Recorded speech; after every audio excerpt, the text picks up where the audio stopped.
اسلامی دنیا میں قدر و منزلت کی نگاہ سے دیکھا جاتا تھا، وہاں مساجد اور مذہبی اداروں میں عربی زبان کا استعمال تک ممنوع قرار دیا گیا تھا۔ ترکوں کی بدقسمتی اس سے بڑھ کر اور کیا ہونا تھی کہ اذان اور نماز و تلاوت کے لیے بھی عربی زبان کو ممنوع قرار دیا گیا۔ مغرب کے شاطر ذہنوں نے انہیں قوم پرستی کا نعرہ سونپ کر ترکیت کا ایسا گرویدہ بنا دیا کہ وہ اسلامی معاشرے سے دور ہوتے چلے گئے۔ ڈیوڈ اب جب بھی ترکی کی کشادہ سڑکیں، نائٹ کلب، ناچ گانے کے اڈے اور تھیٹر دیکھتا تھا تو اس کامیابی پر فخر محسوس ہونے لگتا تھا۔ اب ایک ایسا ہی پلان پاکستان پر آزمایا جا رہا تھا جو دھیرے دھیرے اسلام کے گڑھ پاکستان پر پنجے گاڑ رہا تھا۔ تھامس، میں اس لیبارٹری کے اب تک خفیہ رہ جانے پر حیران ہوں۔ امریکی مائنہ سائنسدان ول ڈیورنٹ نے پارک کے مرکزی دروازے پر لہجے پر رک کر کہا۔ تھامس اسے مسکرا کر دیکھا۔ انہیں دروازے پر اتارنے والی گاڑی آگے بڑھ چکی تھی۔ تھامس بولا، آپ اس لیے حیران ہیں کہ یہ لیبارٹری مونٹریل کے وسط میں عوامی پارک کے اندر بنائی گئی ہے؟ ہاں بالکل، انتہائی اہم لیبارٹری کا اس طرح شہر کے بیچ میں قیام راز افشا ہونے کا باعث بن سکتا ہے۔ باتوں کے دوران وہ دونوں پارک کے اندر داخل ہو چکے تھے۔ پارک میں باڑ و درختوں کے درمیان گھری ایک قدیم عمارت بنی ہوئی تھی۔ یہ قدیم عمارت دراصل دنیا میں انتہائی اہم کردار ادا کرنے والی خفیہ تجربہ گاہ تھی۔ دونوں کا رخ عمارت کی طرف تھا۔ تھامس ارد گرد کا جائزہ لیتے ہوئے بولا، اس پارک کے چاروں طرف باڑ لگا کر عوام کے لیے بند کر دیا گیا ہے، اور آپ دیکھ رہے ہیں کہ عمارت کو بھی باڑ اور درختوں سے اس طرح ڈھکا گیا ہے کہ باہر سے اس کا دیکھا جانا انتہائی مشکل ہے۔ تھامس نے گردن موڑ کر ول ڈیورنٹ کو دیکھا اور بات جاری رکھتے ہوئے بولا، اصل میں ابتدائی تجربات کے لیے ڈاکٹر وائٹ کو ایسی عمارت درکار تھی جس کے ارد گرد عام شہری کو آنا جانا ہو، کیونکہ پہلا تجربہ انہی عام چلتے پھرتے لوگوں پر کیا گیا تھا۔ ڈاکٹر وائٹ لیبارٹری کے انچارج سائنسدان ایون کیمرون کو ہی کہتے ہیں نا؟ جی ہاں، ڈاکٹر وائٹ اس کا کوڈ نام ہے۔ تھامس نے اس بات میں سر ہلاتے ہوئے کہا۔ وہ عمارت کے قریب پہنچ چکے تھے۔ وہ جیسے ہی مرکزی دروازے کے پاس پہنچے وہ خود بخود کھل گیا، حالانکہ دروازہ خودکار نہیں تھا، یقیناً انہیں خفیہ کیمرے سے دیکھا جا رہا تھا۔ Welcome mister Thomas and Will Durant. اندر راہداری میں دو اشخاص ان کے استقبال کیے کھڑے تھے۔ دروازہ انہی میں سے ایک نے کھولا تھا۔ رسمی الیکس لیگ کے بعد ان کے پیچھے چل پڑے تھے۔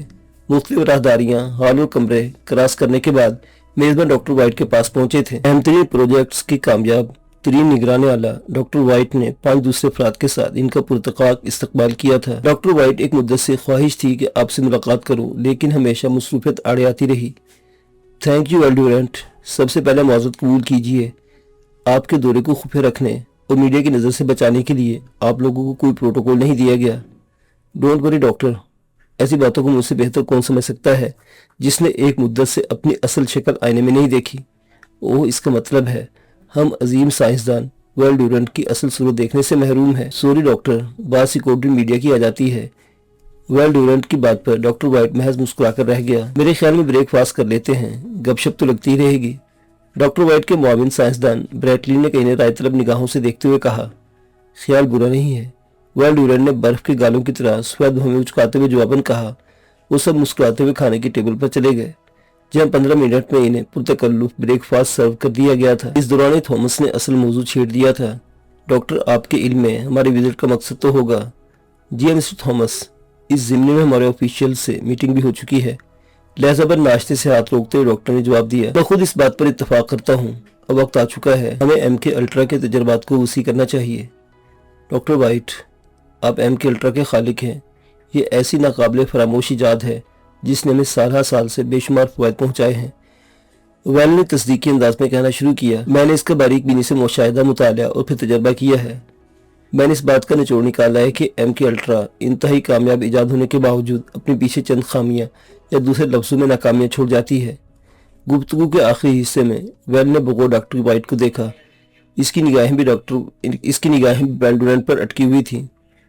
آپ بلا جھجک اس موضوع پر بات کر سکتے ہیں، کیونکہ چند خامیاں خود میں نے بھی نوٹ کی ہیں، انہیں دور کرنے کے لیے ہم تجربے سے گزرے ہیں۔ ڈاکٹر وائٹ، ایم کے الٹرا کے ذریعے آپ اپنے مطلوبہ فردی افراد پر ہائی فریکوینسی مائکرو بیمز کا خروج کرتے ہیں۔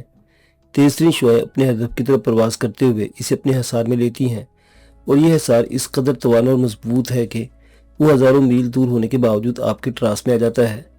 آپ اس کے شعور کو گویا مٹھی میں بند کر لیتے ہیں، پھر آپ شعور کو منچاہا پیغام سینڈ کرتے ہیں۔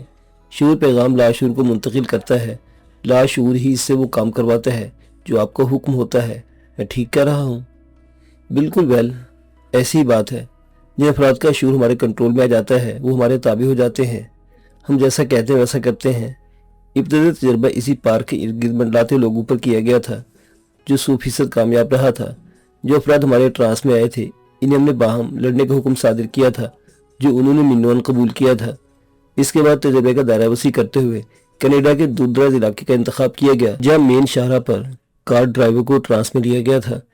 اس حکم دیا کہ وہ جس ٹریک پر جا رہا ہے اس ٹریک پر گاڑی واپس ٹرن کر لے۔ ہم دیکھنا چاہتے تھے کہ ہماری فرما برداری میں وہ جان لیوا خطرناک کام کر سکتا ہے، اور ہمیں دیکھ کر خوشی ہوئی کہ اس نے حکم کے عین مطابق گاڑی ٹرن کر کے رانگ سائڈ پر بھگانا شروع کر دی تھی۔ یہ انتہائی خطرناک عمل تھا جس سے کئی حادثات رونما ہو سکتے تھے، اس لیے اسے دوسرے سگنل پر رک جانے کا حکم دیا گیا۔ اس دوران ٹریفک پولیس اس کے تعاقب میں لگ چکی تھی۔ میں سمجھتا ہوں یہ اس کا شور ڈبل مائنڈڈ کا شکار تھا۔ ایک تو پولیس کے ہاتھوں گرفتاری کا خوف مسلط تھا، دوسری طرف ہمارا حکم کے بجا آوری کا بوجھ بہرحال اس پر خوف غالب آ چکا تھا۔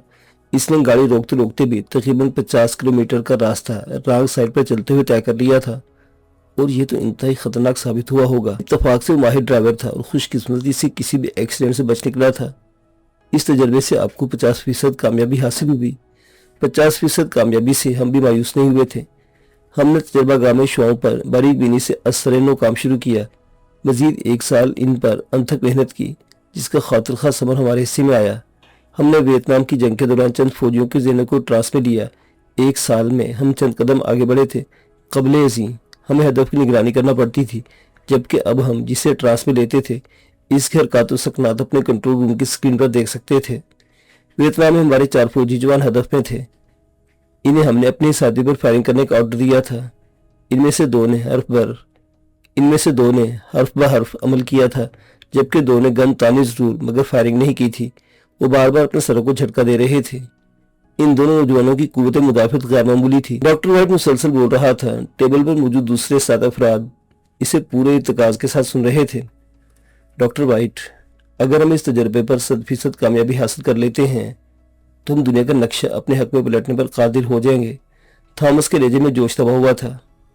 ہم کسی بھی ملک کی عسکری قوت کو ٹراس میں لے کر اسے سرنگو کر سکتے ہیں، انہیں اپنے ملک کے خلاف استعمال کر سکتے ہیں، بغاوت پیدا کر سکتے ہیں، اور وہ سب کچھ کر سکتے ہیں جن سے ہماری فتح کے جھنڈے لہرا سکیں۔ آپ ٹھیک کہتے ہو تھامس، ہم نے دنیا میں MK الٹرا کے کئی کامیاب تجربات کیے ہیں، دنیا کی کئی اہم شخصیات کو اپنے محافظوں سے ٹارگٹ کیا ہے۔ گارنری نے پہلی بار گفتگو میں حصہ لیا تھا۔ ڈاکٹر وائٹ، آپ نہ صرف منجے ہوئے سائنسدان بلکہ یہودیوں کی خفیہ جادوئی علم قبالہ کے بھی ماہر ہیں۔ کیا آپ اس تجربے میں اپنے علم قبالہ کی آمیزش بھی کرتے ہیں؟ انتہائی قلیل مقدار میں، ورنہ میری کوشش رہی ہے کہ اسے صرف سائنسی بنیاد پر استوار کیا جائے، کیونکہ ضروری نہیں میرے بعد آنے والے سائنسدان بھی علم قبالہ کے ماہر ہوں۔ پروفیسر ویل ڈیورنٹ، ہم نے ڈاکٹر وائٹ سے سعودی حکمران شاہ فیصل کے قتل پر بہت مباحثہ کیا ہے۔ یہ کیس ہمارے مشن سے مطابقت رکھتا ہے، اس لیے اس کا بغور مطالعہ کیا ہے۔ ڈاکٹر وائٹ کے ساتھ والی کرسی پر بیٹھے بل کیری نے کہا، شاہ فیصل کا قتل ہمیں MK الٹرا کا شاخسانہ لگتا ہے۔ ہمارے علم میں یہ بات بھی آئی ہے کہ اس کے پیچھے مغرب کا ہاتھ ہے۔ کیا آپ اس پر کچھ روشنی ڈال سکتے ہیں؟ پروفیسر بل کیری، ہم بھی شک میں مبتلا ہیں، مگر اس قتل کے پس پردہ کچھ حقائق ایسے ہیں جن پر مجھ سے بہتر مسٹر تھامس روشنی ڈال سکتے ہیں۔ ویل نے روح سخن تھامس کی طرف کرتے ہوئے کہا، میں سمجھتا ہوں مسلمانوں کے لیڈر شاہ فیصل پر MK الٹرا یا قبالہ دونوں میں سے ایک چیز ضرور استعمال کی گئی۔ شاہ فیصل مسلمانوں کا ہمدرد اور مخلص ترین لیڈر تھا۔ وہ یورپ کو کھٹکتا تھا کیونکہ اس نے سعودی عرب سے متواتر نکلنے والے تیل کو مغرب کے خلاف بطور ہتھیار اپنا لیا تھا۔ شاہ فیصل کی یہ گستاخی بھی بہت بڑی تھی کہ 1967 میں وہ ایک اور سنگین غلطی کر بیٹھا۔ اس نے پاکستان سے سعودی فوج کو ٹریننگ کا باقاعدہ معاہدہ کر لیا۔ اس معاہدے کا خمیازہ براہ راست برطانیہ کو سعودی عرب سے اپنی فوج کے انخلا کی صورت میں بھگتنا پڑا تھا۔ شاید وہیں سے شاہ فیصل کو راہ سے ہٹانے کا پروگرام بنا تھا، کیونکہ مستقبل میں یہ شخص اہل یورپ کے لیے بتدریج خطرناک ثابت ہوتا۔ شاہ فیصل کا بھتیجا امریکہ میں تعلیم حاصل کر رہا تھا۔ دوران تعلیم اس سے خوبرو حسینہ ٹکرائی جسے وہ پہلی نظر میں دل دے بیٹھا۔ اس عشق داستان کے پیچھے بھی قبالہ یا MK الٹرا کار فرما تھے، کیونکہ لڑکی یہودیہ تھی اور یہودیوں سے مسلمانوں کی نفرت ازلی ہے۔ اس کے باوجود وہ شخص حسین دوشیزہ کے نہ صرف عشق میں گرفتار ہوا بلکہ اسی کے اکسانے پر ہی چچا کو گولی کا نشانہ بنا کر ابدی نیند سلا دیا۔ گولی چلاتے وقت وہ مکمل ہوش و حواس میں نہیں تھا۔ کئی ماہرین کا خیال ہے کہ اس کا ذہنی توازن ہی بگڑ گیا تھا، مگر ایسی بات نہیں تھی۔ دراصل وہ ٹرانس میں تھا اور اس کا چہرہ اس کی معشوقہ یہودی حسینہ کے سر سجتا ہے جو اس کے بعد